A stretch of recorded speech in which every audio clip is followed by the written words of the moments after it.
Holden Mad Max Fury Road time. It's here 9 years ago. Yes, it 9 years ago. It's all, I would say it's virtually just flawless for what it is. It's like here's the movie.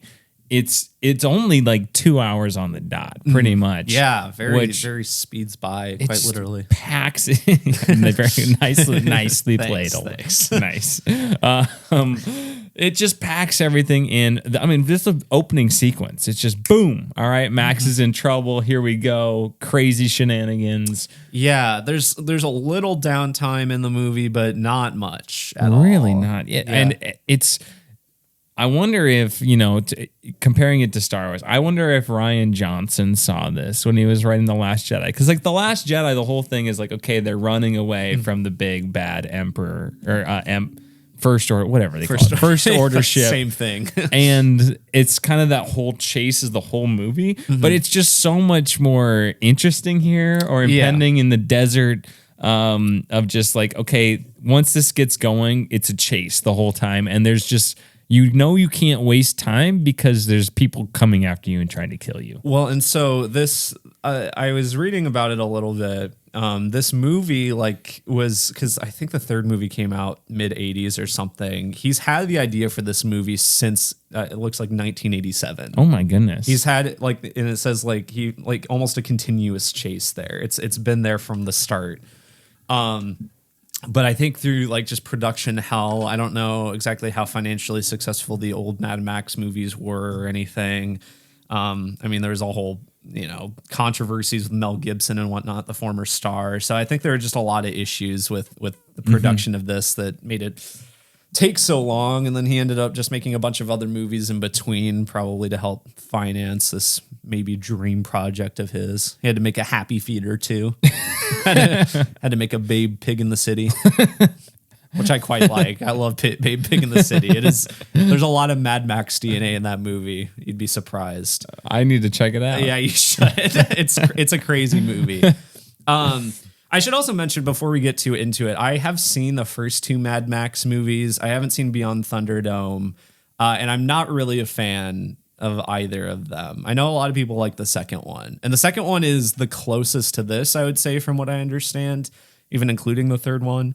And it's a very influential and impressive movie for the time, but I don't particularly like it. So this is really the only Mad Max movie I like. I've also played the video game, which is like a mix between the second and this one, I would say. So. Okay. And I have not seen any of them except this. But this is great. I mean, it is just... It's one of the great action movies of all time, I would say. Just because, one, it's wall-to-wall. The stunts are just remarkable. Yeah. The blending of the practical effects. Very timely to do this the same week as The Fall Guy. It really is. And to the detriment of The Fall Guy, I think. Because this is just everything cranked up to 11, Spinal Tap style. Where it is just, I mean, it's just so much fun, too. And you also see, it seems very Dune inspired too. I don't know if it's coincidence, but your villain looks like Baron Harkonnen. Yeah. It's he's just this gross big man, with a lot of swords and stuff. Yeah. And it's obviously set in this desert. I don't know. Water is a huge thing. Yeah, I'm pretty It might just be a coincidence, but there has to be some. I wouldn't be surprised if George Miller's a fan of the books, but it's set.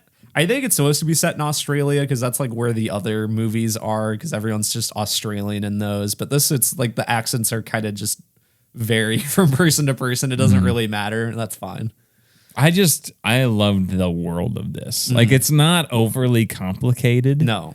In fact, if you probably try to dig into it, it probably doesn't make sense. But it's all right, here's Immortan. But it embraces that. Yeah. I think for me the one thing that is very strange to me, and I think it's just kind of the nature of these movies, is just the fact that Max is presumably the same character as the very first Mad Max, which is pre-desert apocalypse. The world is still kind of crap in that movie, but it's mostly just kind of Australian countryside. It's just whatever, just a lot of barren roads.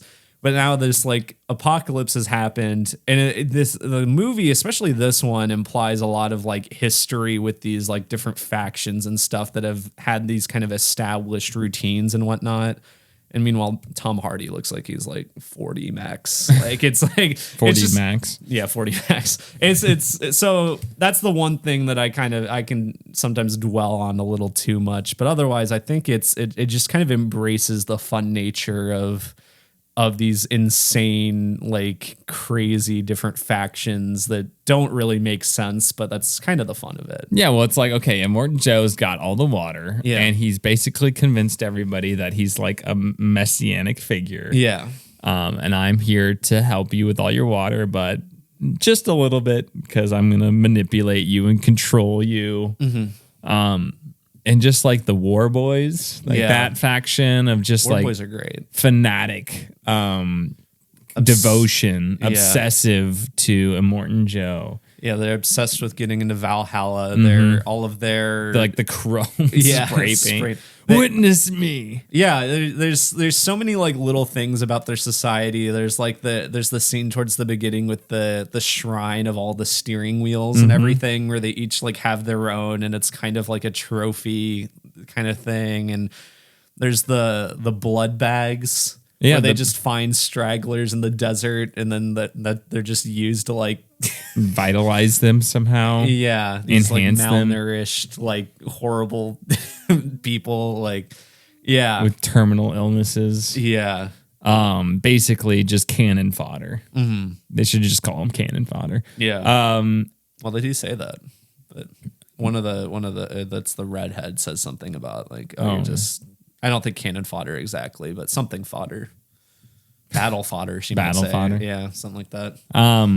But yeah, no, I just like, and then you have like the harem and the mother's milk and all that weird stuff that seems very kind of just straight, like almost Aronofsky Dune. Yeah. Just like this is Hodorowski. Aronofsky. That'd be interesting that Dune would as well. Be interesting. But Hodorowski Dune, yeah. So I just liked all those little world building elements to this. And then it's just fun too. Like everybody gets their vehicles and they just go. And you got the guitar fire guy. Classic, yeah. Like, there's literally just a whole vehicle that's just like a war chant. Like, because there's all the guys on the drums on the back, that's just too. So cool. Yeah. It's so funny. Yeah, the vehicles in this get very creative. Yeah, they all look so makeshift, just like put together by parts of the old world and everything. And you've got the like desert bandits that just have like, how do you get in that car? It's just a spike covered car. Like, yeah, it's so funny.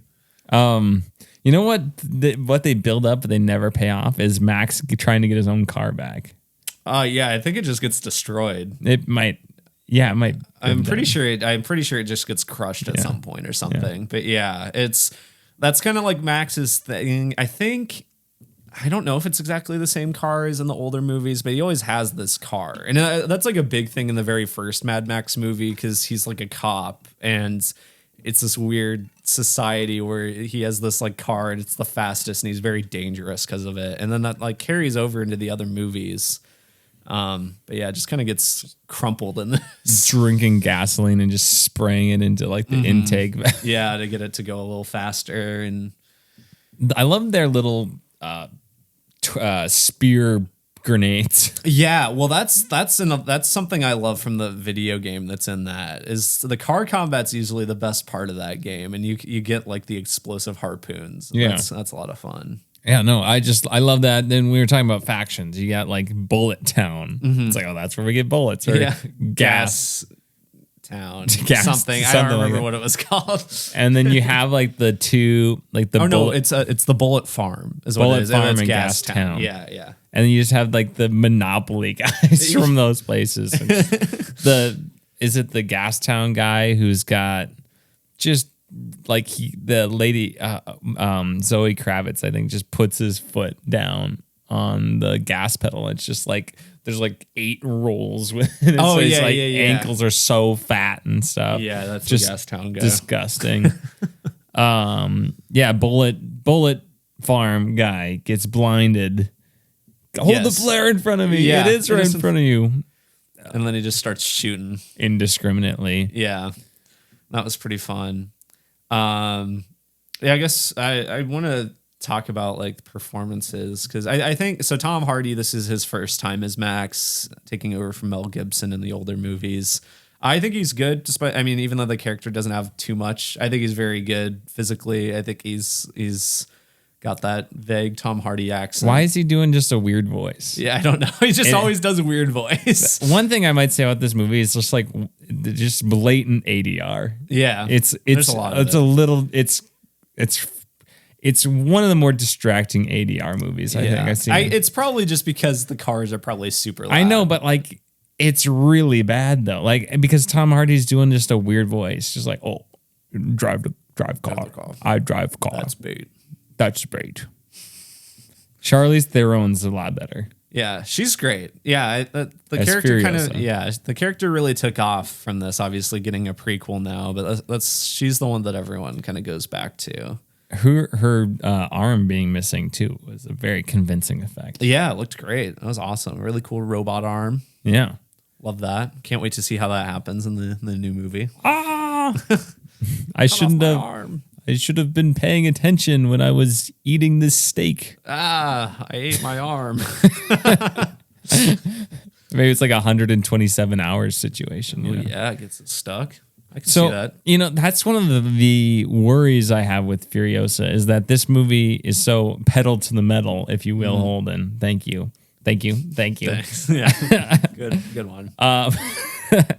And I just is Furiosa going to have that sense of urgency if it's going to, this is just, it just is like, okay, it's a chase, different sequences within the chase, all of them just phenomenal. I definitely think you're going to have to go into it not expecting like the insane, like wall to wall, like chase. I think that's like the problem is like, this is the John Wick 4 problem for me, where it's like, I don't think you can make one better than this. So maybe you should just not. It's probably true. I'm still interested just because it is George Miller and it's the guy who's been doing all these movies. If he feels like there's a story to tell, maybe there is something to say. And I think regardless, the action directing is still going to be just crazy. And that's something I wanted to mention is, so, you can compare it to something like John Wick, obviously very different types of action movies. But like what's interesting about this is there's not very many long takes. If anything, it's usually like a slow-mo shot or anything. It is very frantically edited. But what I think is very impressive about it is very clear as to what's happening at any given point. Like it is, I think the constant like shot switching and everything, like it's a lesser movie would do that and it would be like hard to tell what was happening. But here it's like it adds to the frantic paranoia nature of the movie, but it's also incredibly clear as to what everyone's doing at any given point. You know what it reminds me of a lot of the time? It reminds me of Raiders of the Lost Ark and the chase after the Ark with the horse, and Indy going under the cars and being, or whatever, or even like the tank thing from The Last Crusade. It's like those things just taken up a notch and just extended, and in this post-apocalyptic world with these crazy cars and different factions, and it was just great because the storytelling is so good. It's just not action for action's sake. There's action within the storytelling. It's okay. Here's the objective. All right. Okay. Here's these new people. Here's why they're here. They're trying to get this. And it's like this, but then this, it's like we have to do this, but we got to make sure that the harem, like none of them are injured or hurt. But we want to get Furiosa. So it's like you have all these different things at play. Yeah. That I just think it's all this push and pull and tug in different direction. I think add a lot to it. And you have like the character who's the war dog. Do we even get his name? Yeah, it's like Knox or something. No, something like that. But it's like Nicholas Holt. Yeah. Oh yeah, that is Nicholas Holt. I didn't even put that together. But I like how it's like he's like has this one purpose, and he's trying to go to Valhalla and he's got to die this certain way, and just following that from that perspective, you really do empathize for his character. Yeah. Like this is the only thing he has to live for. Yeah. So it's fun to have like a little henchman perspective in this chase and have it, see how it changes. And it's pretty convincing, I would say. And his like little relationship with Capable, I guess her name is. The redheaded one. It's really cute. I like that a lot. I think that's cool. Also, she's played by Elvis Presley's granddaughter. Oh, Riley interesting. Keough. Yeah. She's a good actress. I like her. But So I just love that. I love to switch to the good guys too, because you really do kind of feel for him. And just seeing Immortan Joe be like, yeah, you can get to go to Valhalla. I will take you there myself, and I'm just going to manipulate you. And you didn't do what I wanted. You're mediocre. He just, I thought it was pretty funny when he gets on the rig and just falls over. That was pretty good. Mediocre. Just devastating. And Immortan Joe's awesome. He's too. great. He's so cool. Fantastic death, by the way. Oh, yeah. Hugh Keys-Byrne also played the villain in the first Mad Max movie. Unrelated, as far as I know, character-wise. He's great. Great villain. Very iconic design. Actor has passed away, unfortunately, as far as I know. Immortan Joe, I think, is in the new Furiosa movie, but played by a different person. But, Yeah, cool. No, I really enjoyed Immortan Joe as the villain of this. Yeah. As you said, that death is great. It's just fantastic. And the whole design of like the Citadel too is great. I loved this is just a great looking movie too. We haven't even really talked about but just the desert, the reds and oranges, and then you get the storm. Yeah. Just looks phenomenal. Like the one car just gets up and just blows that up was awesome. in the sky. Yeah, I had tornado about that. Dirt tornado. Just so cool. The nighttime stuff. Just the vibrancy of it, and it just is phenomenal looking. I mean, the shots where when Furiosa finds out that the green place, they passed it and it doesn't exist anymore, and she just like falls to the ground, and is completely devastated, is just gorgeous. I mean, it is phenomenal looking. That sequence. One of my favorite shots of the movie is just the opening shot of Max standing on the cliff with the car, and that's when the lizard comes over and he like stomps on it and everything. Just the composition of that shot is gorgeous. That's like that's a classic wallpaper shot if ever I saw one, I think. Yeah, it didn't even need to be slow motion. No, it didn't. But yeah, I thought it was just really cool. And the action sequences, like I said, not only is there storytelling in it, but it just continues to up the ante, and they're so extended. They just keep going on and on and on. And there's another problem. There's another problem. You said it's so fast edited, you can tell exactly what's going on. I think that is the most important part. Like the two elements. What's that? Edited by George Miller's wife. Oh wow! Well, she did Did they win Best Editing for this movie? Let me check. It might have been not. This movie won a ton of Academy Awards. So I'm guessing it probably won. It was really well done. But the two most important things I think in an action sequence is number one, storytelling, and then number two, geography. So it's like, okay, storytelling, what's the goal? What's the objective? Why are we doing this? And what are the competing, sides here? And then geography is like, where is this happening? Yeah. And what is happening? That clarity to it. And I think this movie does both of those things so well. Oh, yeah, absolutely. Looks like it won for costume design, film editing, makeup, hairstyling, production design, sound editing, and sound mixing. That's when those were split. So did not win visual effects? Did Star Wars win visual effects then? Oh, God, it would have had to have been. What year would that have been? 2016. The Jungle Book. No. Okay, Jungle Book was very good. Oh, no, Ex Machina won. Ex Machina. That's right. Ex Machina was very good. That was the one Academy Award that it won? Yeah, I guess. What a good year for that. Ex Machina, Mad Max, and The Force Awakens. Revenant was there. The Bear. Yeah, CGI Bear. And The Martian. I never have seen The Martian. That's good. What I remember. It's been a while. I mean, I probably, between this and Ex Machina visual effects, I'd probably still pick this, but Ex Machina is good. Golly, Ex Machina would be really hard, though, too. I like them both. Yeah. It is the only thing Ex Machina won, so yeah, I may be glad that Ex Machina it won something. But no, this is just such a tremendous movie. The music is I was killer. about to say the Junkie XL soundtrack is so good. I listen to it occasionally. It's very good D&D music, I'll say. But it's even, I mean, it's one of those soundtracks that it's so fun to drive to as well. Just play it in the car and you feel pretty cool. Yeah. Another thing that this movie just benefits from, and that movies have just shied away from for some reason, is practical huge explosions. Yeah.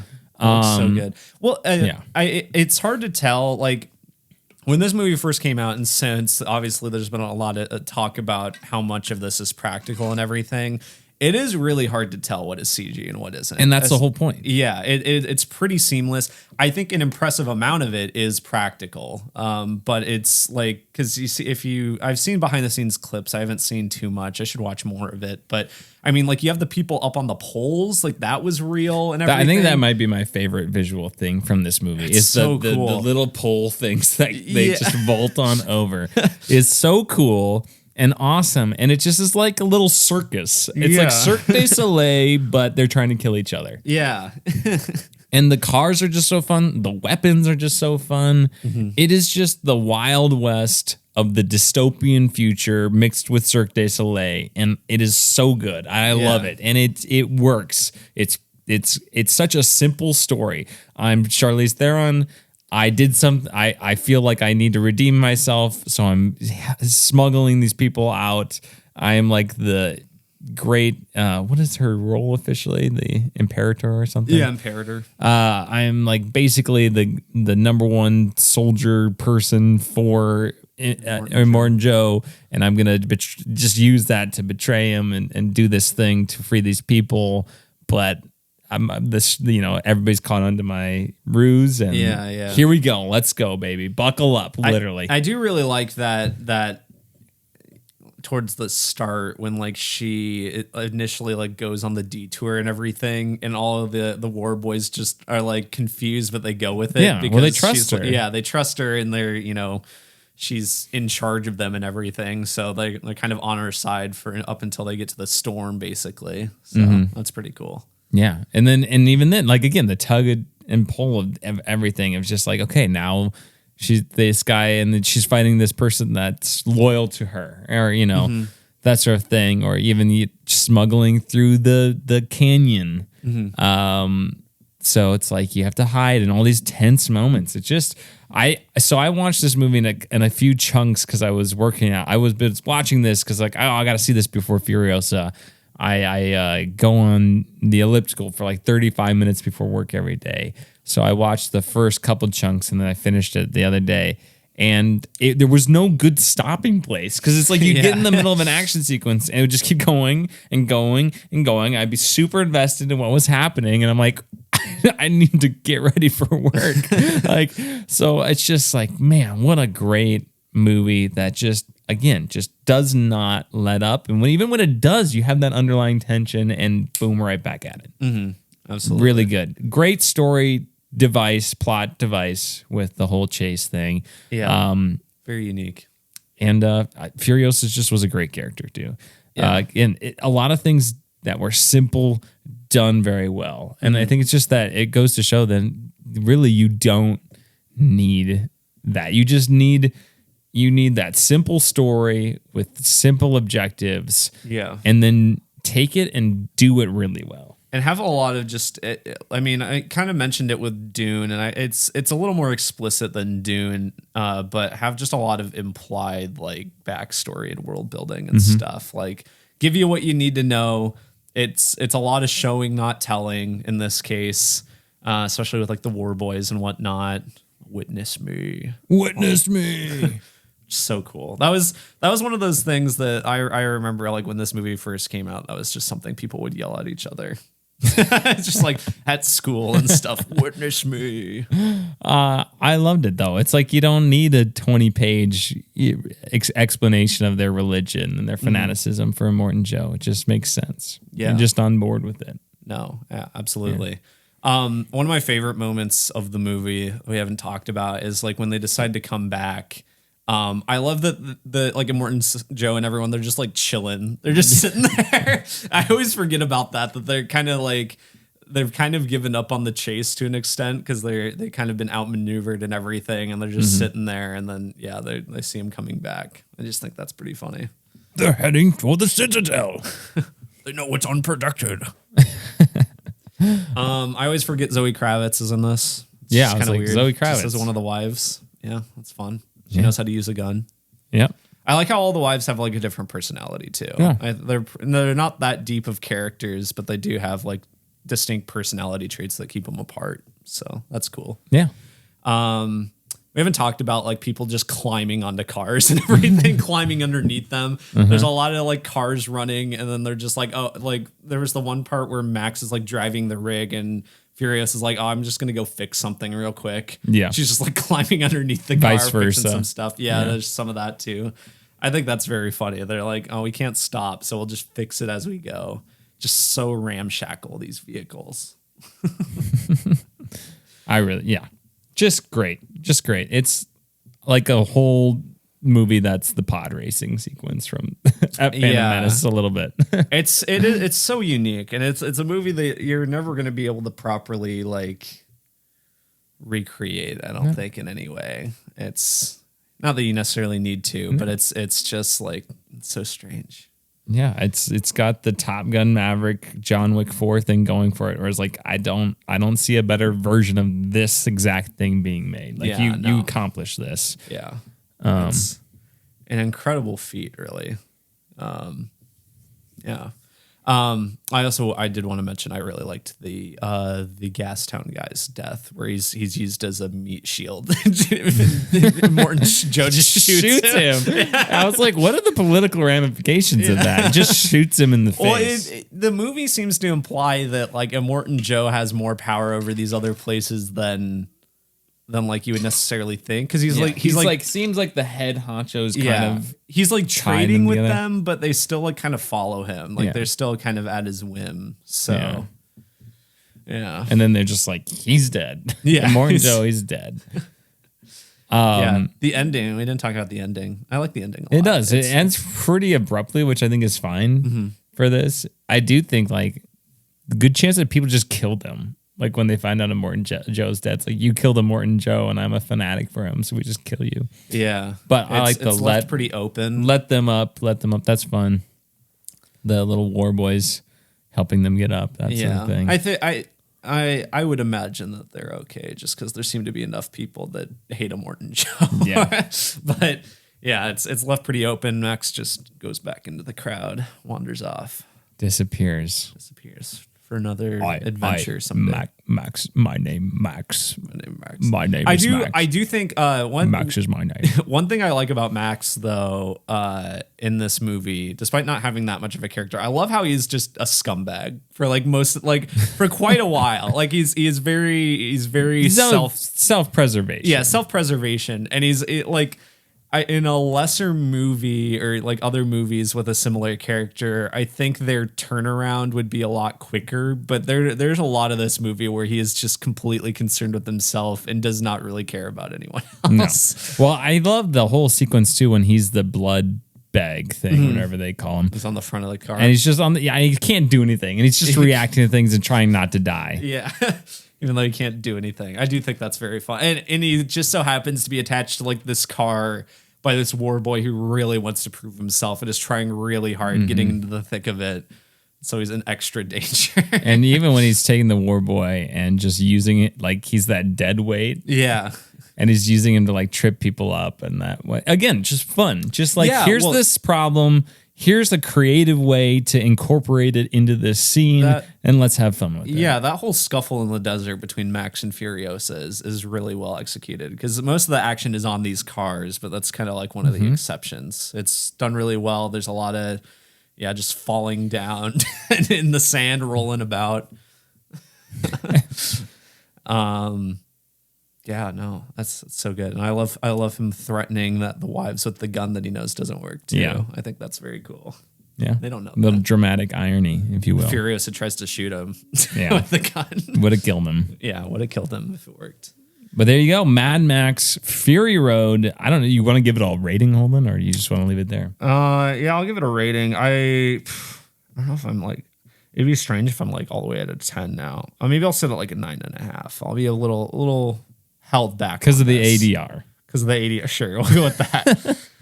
ADR actually, the ADR did not bother me that much in this movie. I do complain about that quite a bit. It's like you got your Madam Webs. But see, I noticed it more here than there. Yeah, maybe it's just because I think it's just like too clear. I think that's why it's like, yeah, I can see that. And Tom Hardy's doing a weird voice. Yeah, that just accentuates it.